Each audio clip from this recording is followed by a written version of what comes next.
The long-postponed 64th Grammy Awards took place last night in Las Vegas. Now, Virginia-based reggae band Soja took home the award for Best Reggae Album for their 7th studio album dubbed Beauty in the Silent. Band, initially formed in 1997, won the Grammy over 5 Jamaican nominees: the Queen of Dancehall, Spice, Dancehall veteran Sean Paul, Jesse Royal, Grams Morgan, and reggae songstress Satana.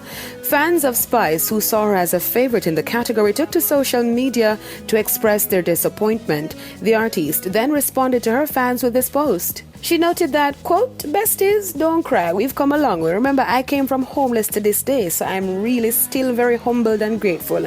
I see all your support and disappointments, but know that we never give up. We're back at it again tomorrow," end quote.